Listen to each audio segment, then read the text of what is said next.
ഈശോ മിശിഹായ്ക്ക് സ്തുതിയായിരിക്കട്ടെ. എന്റെ പ്രിയപ്പെട്ട എല്ലാവർക്കും പുതിയൊരു വീഡിയോയിലേക്ക് വളരെ സ്നേഹത്തോടെ സ്വാഗതം. പ്രിയപ്പെട്ടവരെ, ദൈവം നിങ്ങളുടെ ജീവിതത്തിൽ വലിയൊരു അനുഗ്രഹം നൽകുന്നതിന് മുൻപായി, അല്ലെങ്കിൽ നിങ്ങളെ വലിയൊരു തലത്തിലേക്ക് ഉയർത്തുന്നതിന് മുൻപായി ചില അടയാളങ്ങൾ കാണിച്ചു തരും. അത് വളരെ ഉച്ചത്തിലുള്ളതോ എല്ലാവർക്കും മനസ്സിലാകുന്നതോ ആയ അടയാളങ്ങളായിരിക്കില്ല. മറിച്ച് നിങ്ങളുടെ ഹൃദയത്തിന് മാത്രം തിരിച്ചറിയാൻ കഴിയുന്ന ചില നിശബ്ദമായ സൂചനകളായിരിക്കും അത്. നിങ്ങളെ അത്ഭുതപ്പെടുത്തുന്ന ഒരു സത്യം ഞാൻ പറയട്ടെ. നിങ്ങളുടെ ജീവിതത്തിലെ ഏറ്റവും മോശപ്പെട്ട സമയം എന്ന് നിങ്ങൾ വിളിക്കുന്ന ഇന്നത്തെ ഈ അവസ്ഥ, നിങ്ങളുടെ ഏറ്റവും വലിയ പോരാട്ടങ്ങൾ, ഇതെല്ലാം യഥാർത്ഥത്തിൽ നിങ്ങളുടെ ജീവിതത്തിലെ ഏറ്റവും വലിയ അത്ഭുതം സംഭവിക്കാൻ പോകുന്നു എന്നതിന്റെ അവസാനത്തെ അടയാളമായിരിക്കാം. ജെറമിയ 29:11 ദൈവം വളരെ വ്യക്തമായി നമ്മോട് പറയുന്നുണ്ട്. കർത്താവ് അരുളി ചെയ്യുന്നു, നിങ്ങളെക്കുറിച്ചുള്ള പദ്ധതി എന്റെ മനസ്സിലുണ്ട്. നിങ്ങളുടെ നാശത്തിനല്ല, ക്ഷേമത്തിനുള്ള പദ്ധതിയാണത്. നിങ്ങൾക്ക് ശുഭമായ ഭാവിയും പ്രത്യാശയും നൽകുന്ന പദ്ധതി. പലർക്കും ഈ അടയാളങ്ങൾ തിരിച്ചറിയാൻ കഴിയാത്തതുകൊണ്ട് അത്ഭുതം സംഭവിക്കാൻ വെറും 3 ദിവസങ്ങൾ മാത്രം ബാക്കി നിൽക്കെ അവർ പിന്മാറിപ്പോകുന്നു. ദൈവം വലിയൊരു അനുഗ്രഹം നൽകാൻ പോകുന്നതിന് മുൻപായി അവിടുന്ന് കാണിച്ചു തരുന്ന ആ 7 ലക്ഷണങ്ങൾ ഏതൊക്കെയാണെന്ന് ബൈബിൾ വചനങ്ങളുടെ വെളിച്ചത്തിൽ ഇന്ന് ഞാൻ നിങ്ങൾക്ക് വെളിപ്പെടുത്തി തരാം.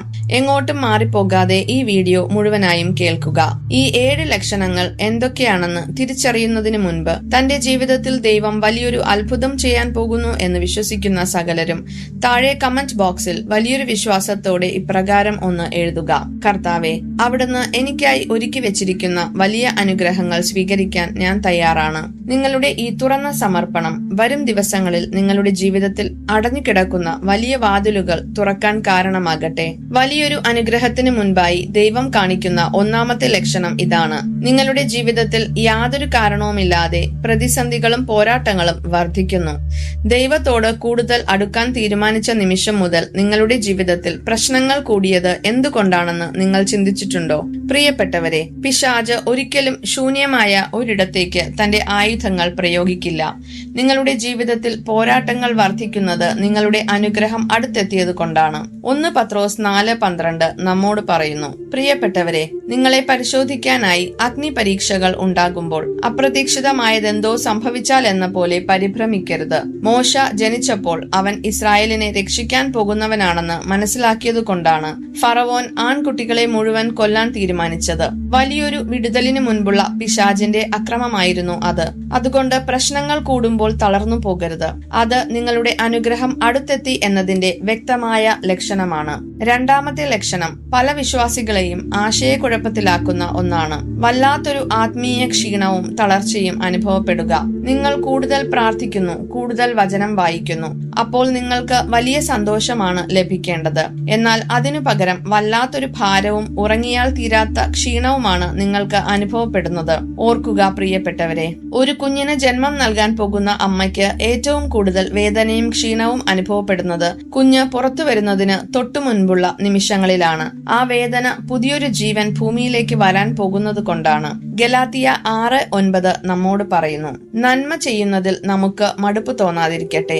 എന്തെന്നാൽ നമുക്ക് മടുപ്പ് തോന്നാതിരുന്നാൽ യഥാകാലം വിളവെടുക്കാം. വിളവെടുപ്പിന് തൊട്ടു മുൻപാണ് ഏറ്റവും വലിയ ക്ഷീണം വരുന്നത്. പ്രാർത്ഥിച്ചിട്ട് മടുപ്പ് തോന്നുമ്പോൾ പ്രാർത്ഥന നിർത്തരുത്. ഏശയ്യ 40:31 പറയുന്നത് പോലെ കർത്താവിൽ പ്രത്യാശ അർപ്പിക്കുന്നവർ വീണ്ടും ശക്തി പ്രാപിക്കും. കഴുകന്മാരെ പോലെ അവർ ചിറകടിച്ചുയരും. മൂന്നാമത്തെ ലക്ഷണം നമ്മെ ഏറ്റവും കൂടുതൽ വേദനിപ്പിക്കുന്ന ഒന്നാണ്: നമുക്ക് ഏറ്റവും പ്രിയപ്പെട്ടവർ നമ്മളിൽ നിന്ന് അകന്നു പോകുന്നു. ദൈവം നിങ്ങളെ വലിയൊരു തലത്തിലേക്ക് ഉയർത്തുന്നതിന് മുൻപ് ചില ബന്ധങ്ങളെ അവിടുന്ന് വേർപെടുത്തും. നിങ്ങളുടെ സന്തോഷത്തിൽ കൂടെ നിൽക്കുമെന്ന് കരുതിയവർ നിങ്ങളെ കുറ്റപ്പെടുത്താൻ തുടങ്ങാം. അപ്പോൾ നിങ്ങൾ സങ്കടപ്പെടരുത്. ബൈബിളിൽ ദൈവം അബ്രഹാത്തെ അനുഗ്രഹിക്കുന്നതിന് മുൻപ് അവനോട് പറഞ്ഞത് എന്താണ്? ഉൽപ്പത്തി 12:1 പറയുന്നു: നിന്റെ ദേശത്തെയും ബന്ധുക്കളെയും പിതൃഭവനത്തെയും വിട്ട് ഞാൻ കാണിച്ചു തരുന്ന നാട്ടിലേക്ക് പോവുക. നിങ്ങളുടെ പുതിയ അനുഗ്രഹത്തിന്റെ യാത്രയിലേക്ക് പഴയ പലർക്കും നിങ്ങളോടൊപ്പം വരാൻ കഴിയില്ല. ദൈവം അവരെ മാറ്റി നിർത്തുന്നത് നിങ്ങളെ സംരക്ഷിക്കാൻ വേണ്ടിയാണ്. എല്ലാവരും അകന്നു പോയാലും സങ്കീർത്തനങ്ങൾ 27:10 പറയുന്ന വലിയ ഉറപ്പ് നിങ്ങൾക്ക് സ്വന്തമാണ്. അപ്പനും അമ്മയും എന്നെ ഉപേക്ഷിച്ചാലും കർത്താവ് എന്നെ കൈക്കൊള്ളും. നാലാമത്തെ ലക്ഷണം ഇതാണ്: നിങ്ങൾ കാലങ്ങളായി പ്രാർത്ഥിക്കുന്ന കാര്യങ്ങൾക്ക് യാതൊരു മറുപടിയും ലഭിക്കാത്തതുപോലെ തോന്നുക. നിങ്ങൾ കരഞ്ഞു പ്രാർത്ഥിക്കുന്നു, എന്നിട്ടും ദൈവം ഒന്നും കേൾക്കാത്തതുപോലെ. ആ ആകാശം അടഞ്ഞുകിടക്കുന്നു. ദൈവത്തിന്റെ ഈ മൗനം അവിടുത്തെ അസാന്നിധ്യമല്ല. അവിടുന്ന് നിങ്ങൾക്ക് മനസ്സിലാക്കാൻ കഴിയാത്തത്ര വലിയൊരു അത്ഭുതം പണിതുയർത്തുകയാണെങ്കിലോ? വിലാപങ്ങൾ 3:26 പറയുന്നു, കർത്താവിന്റെ രക്ഷയെ ശാന്തമായി കാത്തിരിക്കുന്നത് ഉത്തമം. ലാസർ മരിക്കാറായപ്പോൾ ഈശോ 2 ദിവസം കൂടി അവിടെ തന്നെ മൗനമായി തുടർന്നു. മർത്തായ്ക്കും മറിയത്തിനും അത് വലിയ തകർച്ചയായിരുന്നു. എന്നാൽ ഈശോ മൗനമായിരുന്നത് അവർക്ക് വെറും ഒരു രോഗശാന്തി നൽകാനല്ല, മറിച്ച് മരിച്ചവനെ ഉയർപ്പിക്കുന്ന വലിയൊരു ഉയർപ്പ് നൽകാനായിരുന്നു. ദൈവം മൗനമായിരിക്കുമ്പോൾ അവിടുന്ന് നിങ്ങളുടെ പ്രാർത്ഥനകളെ അപ്ഗ്രേഡ് ചെയ്യുകയാണ്.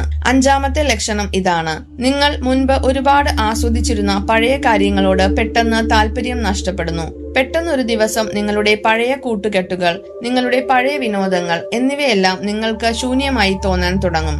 ഇത് വിഷാദരോഗമല്ല, ഇത് ആത്മീയമായ ഒരു വേർപെടലാണ്. പുതിയൊരു അനുഗ്രഹം നിങ്ങളുടെ കൈകളിൽ വെച്ചു തരാൻ വേണ്ടി ദൈവം നിങ്ങളുടെ കൈകളിലെ പഴയ കാര്യങ്ങളെ എടുത്തു മാറ്റുകയാണ്.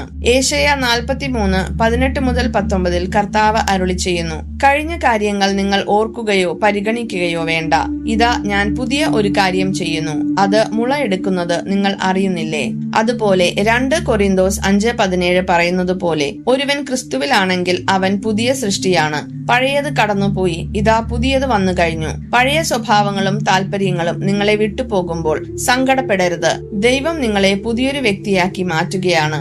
6-ാമത്തെ ലക്ഷണം ഏറ്റവും മനോഹരമായ ഒന്നാണ്. ചുറ്റും വലിയ പ്രശ്നങ്ങൾ നടക്കുമ്പോഴും നിങ്ങളുടെ ഉള്ളിൽ അസാധാരണമായ ഒരു സമാധാനം അനുഭവപ്പെടുന്നു. നിങ്ങളുടെ ബാങ്ക് അക്കൗണ്ട് ശൂന്യമായിരിക്കാം, നിങ്ങളുടെ റിപ്പോർട്ടുകൾ മോശമായിരിക്കാം, എന്നാൽ യാതൊരു കാരണവുമില്ലാതെ വിശദീകരിക്കാൻ കഴിയാത്ത വലിയൊരു സമാധാനം നിങ്ങളുടെ ഹൃദയത്തിൽ നിറയുന്നു. വരാൻ പോകുന്ന വലിയ അത്ഭുതം സ്വർഗത്തിൽ തീരുമാനിക്കപ്പെട്ടു കഴിഞ്ഞു എന്നതിന്റെ തെളിവാണ് ഈ സമാധാനം. ഫിലിപ്പി 4:7 പറയുന്നു, അപ്പോൾ നമ്മുടെ എല്ലാ ധാരണയെയും അതിലംഘിക്കുന്ന ദൈവത്തിന്റെ സമാധാനം നിങ്ങളുടെ ഹൃദയങ്ങളെയും ചിന്തകളെയും യേശുക്രിസ്തുവിൽ കാത്തുകൊള്ളും. അതുകൊണ്ടാണ് യോഹന്നാൻ 14:27 ഈശോ പറഞ്ഞത്, ഞാൻ നിങ്ങൾക്ക് സമാധാനം തന്നിട്ട് പോകുന്നു, എന്റെ സമാധാനം നിങ്ങൾക്ക് ഞാൻ നൽകുന്നു. ലോകം നൽകുന്നത് പോലെയല്ല ഞാൻ നൽകുന്നത്. നിങ്ങളുടെ ഹൃദയം അസ്വസ്ഥമാകേണ്ട, നിങ്ങൾ ഭയപ്പെടുകയും വേണ്ട. കൊടുങ്കാറ്റുള്ള കടലിൽ വള്ളത്തിൽ ഉറങ്ങിയ ഈശോയുടെ അതേ സമാധാനമാണ് ഇപ്പോൾ നിങ്ങളുടെ ഉള്ളിലുള്ളത്. ഏറ്റവും അവസാനത്തെയും ശക്തവുമായ 7-ാമത്തെ ലക്ഷണം ഇതാണ്: പുറത്ത് യാതൊരു മാറ്റവും കാണുന്നില്ലെങ്കിലും എന്തോ വലിയൊരു അനുഗ്രഹം എനിക്ക് ലഭിക്കും എന്ന് നിങ്ങളുടെ ആത്മാവിൽ അനുഭവപ്പെടുന്നു. സാഹചര്യങ്ങളെല്ലാം പഴയതുപോലെ തന്നെയാണ്, എന്നാൽ നിങ്ങളുടെ ഉള്ളിന്റെ ഉള്ളിൽ നിങ്ങളുടെ അനുഗ്രഹം ലഭിച്ചു കഴിഞ്ഞു എന്നൊരു വലിയ ഉറപ്പ് നിങ്ങൾക്ക് ലഭിക്കുന്നു. ഇത് വെറും ഒരു തോന്നലല്ല, ഇതിനെയാണ് യഥാർത്ഥ വിശ്വാസം എന്ന് വിളിക്കുന്നത്. ഹെബ്രായർ 11:1 പറയുന്നു, വിശ്വാസം എന്നത് പ്രത്യാശിക്കുന്നവ ലഭിക്കുമെന്ന ഉറപ്പും കാണപ്പെടാത്തവ ഉണ്ട് എന്ന ബോധ്യവുമാണ്. മാർക്കോസ് 11:24 ഈശോ നൽകുന്ന ഉറപ്പ് നോക്കുക. അതിനാൽ ഞാൻ പറയുന്നു, പ്രാർത്ഥിക്കുകയും യാചിക്കുകയും ചെയ്യുന്ന എന്തും ലഭിക്കുമെന്ന് വിശ്വസിക്കുവാൻ നിങ്ങൾക്ക് ലഭിക്കുക തന്നെ ചെയ്യും. ഏലിയ പ്രവാചകൻ പ്രാർത്ഥിച്ചപ്പോൾ ആകാശത്ത് ഒരു ചെറിയ മേഘം പോലും ഇല്ലായിരുന്നു. എന്നാൽ പെരുമഴയുടെ ശബ്ദം താൻ കേൾക്കുന്നു എന്ന് പ്രവാചകൻ പറഞ്ഞു. മഴ കാണുന്നതിന് മുൻപ് ആത്മാവിൽ അവൻ അത് കേട്ടു. അതുപോലെ നിങ്ങളുടെ ഉള്ളിൽ വലിയൊരു പ്രതീക്ഷ വളർന്നു വരുന്നുണ്ടെങ്കിൽ അത് ദൈവം നിങ്ങളുടെ ആത്മാവിനോട് സംസാരിക്കുന്നതാണ്. പ്രിയപ്പെട്ടവരെ, ഈ 7 ലക്ഷണങ്ങൾ നിങ്ങളുടെ ജീവിതത്തിൽ സംഭവിക്കുന്നുണ്ടെങ്കിൽ ഒരു കാരണവശാലും പിന്മാറരുത്. ഉത്തരം ലഭിക്കുന്നതിന് മുൻപുള്ള അവസാനത്തെ പ്രാർത്ഥനയിൽ നിങ്ങൾ പരാജയപ്പെടരുത്. ദൈവം തരുന്ന അനുഗ്രഹം നിങ്ങൾക്ക് വേണ്ടി വാതിൽക്കൽ കാത്തു നിൽക്കുന്നുണ്ട്. നമുക്ക് കണ്ണുകൾ അടച്ച് കൈകൾ കൂപ്പി സ്വർഗീയ പിതാവിനോട് പ്രാർത്ഥിക്കാം. സ്നേഹം നിറഞ്ഞ സ്വർഗീയ പിതാവേ, ഈ വചനങ്ങൾ കേൾക്കുന്ന ഓരോ മക്കളെയും അവിടുത്തെ കരങ്ങളിൽ സമർപ്പിക്കുന്നു. കർത്താവെ, വലിയ പ്രതിസന്ധികളിലൂടെയും സങ്കടങ്ങളിലൂടെയും കടന്നുപോകുന്ന ഇവരുടെ ജീവിതത്തിൽ വലിയൊരു അത്ഭുതം അവിടുന്ന് ഒരുക്കി വെച്ചിട്ടുണ്ടെന്ന് ഈ വചനങ്ങളിലൂടെ ഞങ്ങൾ വിശ്വസിക്കുന്നു. തളർന്നു പോകാതെ അവസാന നിമിഷം വരെ വിശ്വാസത്തോടെ കാത്തിരിക്കാൻ ഇവർക്ക് കൃപ നൽകണമേ. ഇവർക്കായി ഒരുക്കിയിരിക്കുന്ന അടഞ്ഞ വാതിലുകളെ അവിടുന്ന് തുറന്നു കൊടുക്കണമേ. ആമേൻ. ഈ വലിയ സത്യങ്ങൾ നിങ്ങളുടെ ആത്മീയ ജീവിതത്തിന് പുതിയൊരു പ്രതീക്ഷ നൽകിയെങ്കിൽ ഈ വീഡിയോ തീർച്ചയായും ലൈക്ക് ചെയ്യാൻ മറക്കരുത്. വലിയ സങ്കടങ്ങളിലൂടെ കടന്നു പോകുന്ന, പ്രാർത്ഥന നിർത്തി പിന്മാറാൻ ആഗ്രഹിക്കുന്ന നിങ്ങളുടെ പ്രിയപ്പെട്ടവർക്കും സുഹൃത്തുക്കൾക്കും ഈ വീഡിയോ ഇപ്പോൾ തന്നെ ഷെയർ ചെയ്തു കൊടുക്കുക. ഇത് അവർക്കൊരു വലിയ ആശ്വാസമായിരിക്കും. താഴെ കമന്റ് ബോക്സിൽ കർത്താവെ, അവിടുന്ന് എനിക്കായി ഒരുക്കി വെച്ചിരിക്കുന്ന വലിയ അനുഗ്രഹങ്ങൾ സ്വീകരിക്കാൻ ഞാൻ തയ്യാറാണ് എന്ന് വലിയ വിശ്വാസത്തോടെ രേഖപ്പെടുത്തുക. അതുപോലെ നിങ്ങളുടെ മറ്റ് പ്രാർത്ഥനാ നിയോഗങ്ങളും അവിടെ കുറിക്കുക. ഇതുപോലുള്ള ആത്മീയ സത്യങ്ങൾ തുടർന്നും നിങ്ങളെ തേടിയെത്താൻ ഈ ചാനൽ സബ്സ്ക്രൈബ് ചെയ്യുക. ദൈവം നിങ്ങളെയും നിങ്ങളുടെ കുടുംബത്തെയും സമൃദ്ധമായി അനുഗ്രഹിക്കട്ടെ. ആമേൻ.